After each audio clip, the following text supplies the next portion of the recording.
Welcome to the Budget Mom YouTube channel. I'm Kamika Love from thebudgetmom.com, and today we're doing another real life budget.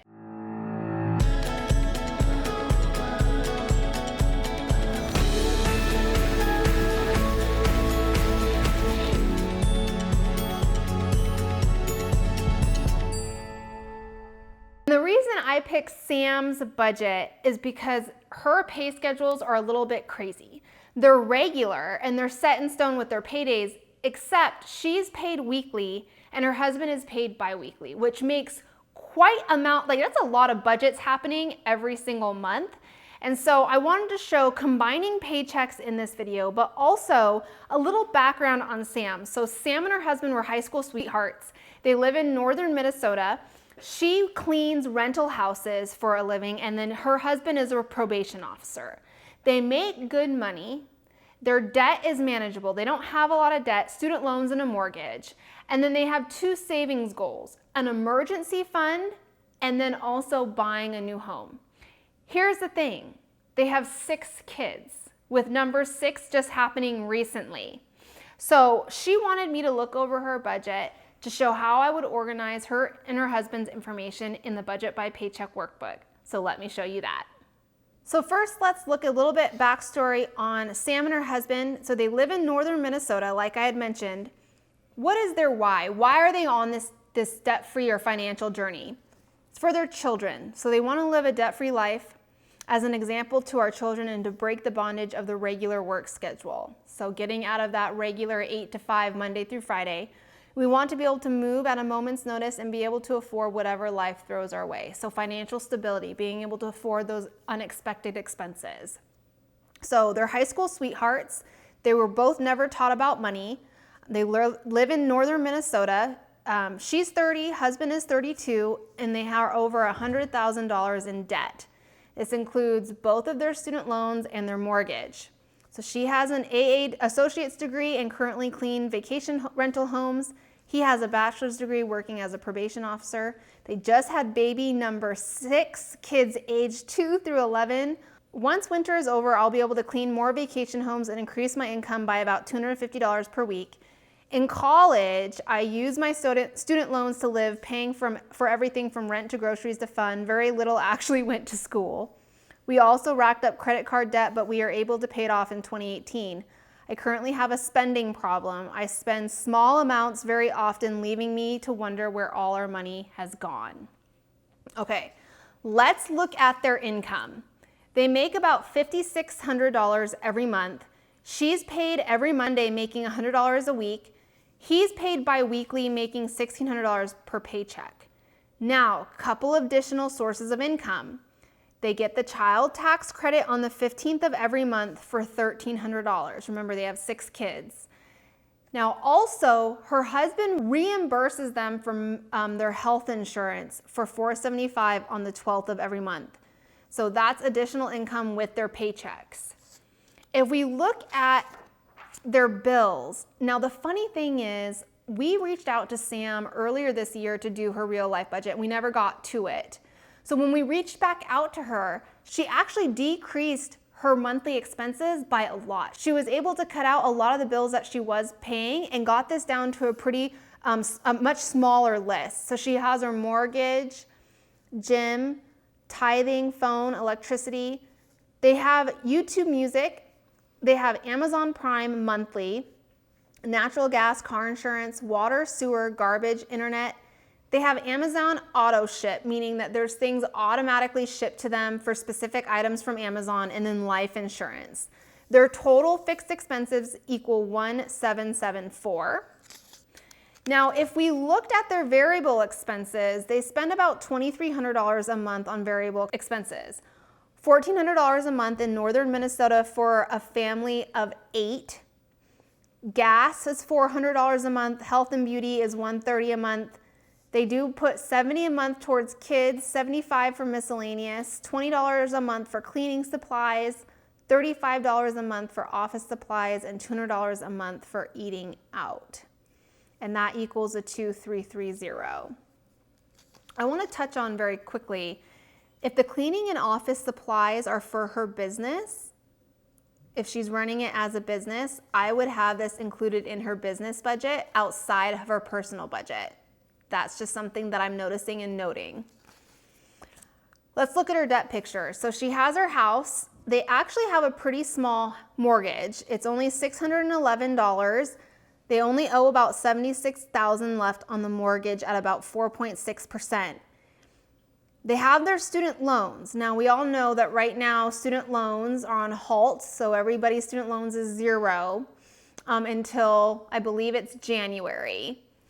But they looked into student loan forgiveness. So her student loan, or one of the student loans would be forgiven in 2027. The other one would be 2037. I would say once student loans start back up, to make minimum payments on these student loans. They're both at 3.7% until I knew for a fact more about the student loan forgiveness. Student loan forgiveness is kind of one of those things where it's hard to not only get approved, but for it to actually happen is another story. But these are their three debts. Now, savings, they're building a home next spring, and they should only need to finance a total of about $60,000, hoping to make a decent profit selling their current home to build their new one.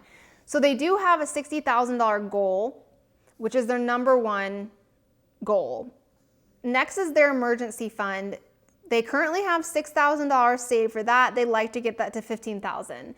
Now, when I work through their budget, they do have quite a bit of money extra to throw toward financial goals. They could reach their savings, their emergency savings, pretty quickly.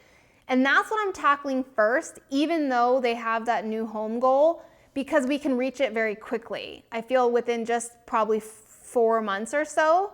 I know that puts us into springtime, but I just feel like with the addition of a new baby, having that emergency fund in place, especially with her business cleaning rental homes, that income is variable, right? It depends on how many jobs she can get. So having that emergency fund with 6 kids is very important. So that's what I'm going to be tackling and what I'm going to be showing you.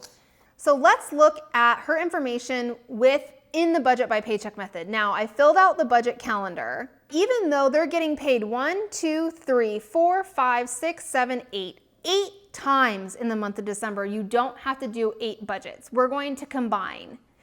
And so we're going to use her husband paycheck on the 3rd, and it's going to cover everything that we have highlighted in orange. Then what we're going to do is we're going to take her paychecks, the reimbursement for health insurance and that child tax credit. We're going to hold it aside, not spend it, but hold it aside and use it to budget when the husband gets paid again on the 17th. Same thing with the paycheck the husband gets again on the 31st. We're going to hold her 2 paychecks aside, don't spend it, and we're going to use it on our dedicated budget day when he gets paid. So we're only doing 3 budgets in the month of December instead of 8, because that can get very overwhelming and very complicated. So knowing that, I'm going to show you the 3 budgets that we created. Now we're looking at the budget for the 3rd here. Looking at the husband's pay for $1,600, we're going to pay everything that we have here in orange. That's going to give us $1,013 left over. Now don't forget, we also have variable spending to take care of, not just bills. So when we look at their variable spending, what we did is we divided it enough once so to give them enough money for a week until they get paid again.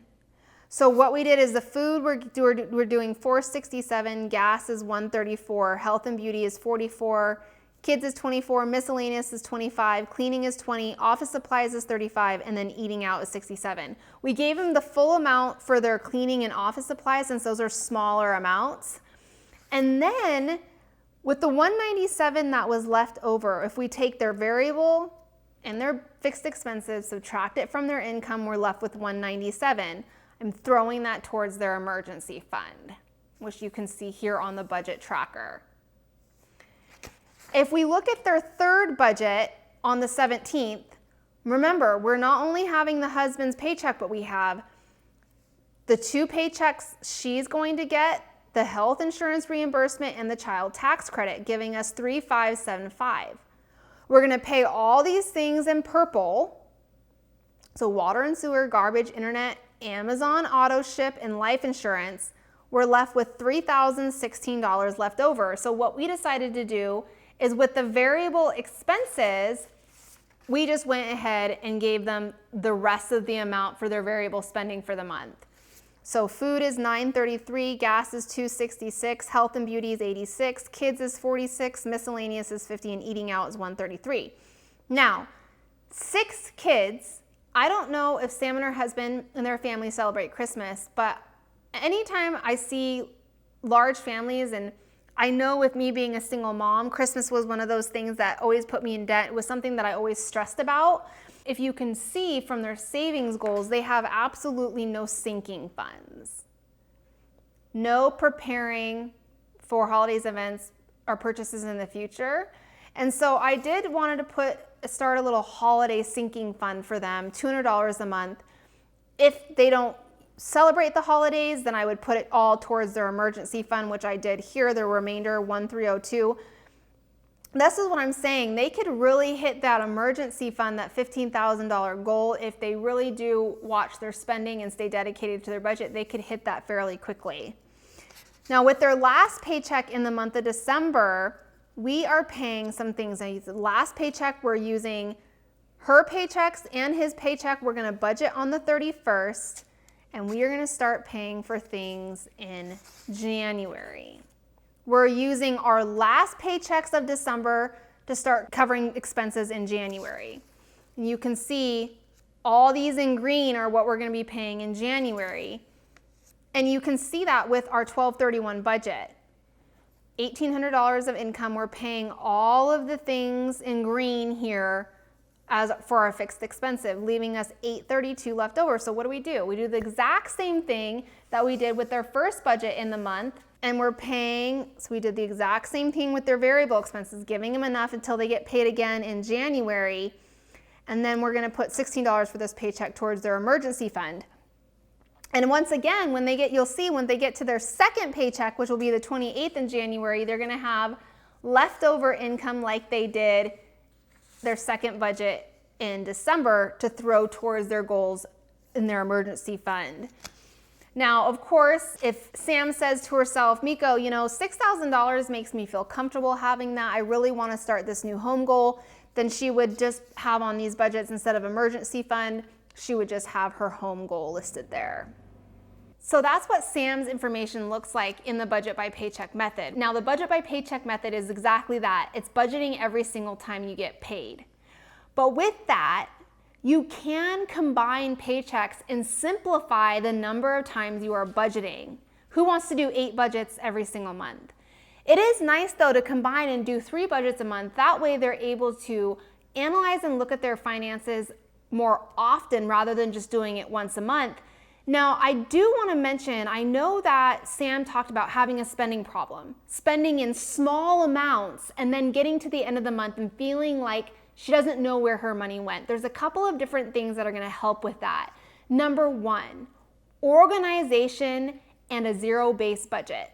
You could see when I did the paycheck budget tracker that every single dollar of income was assigned to something. We're spending it somewhere in our budget. Every dollar has a job.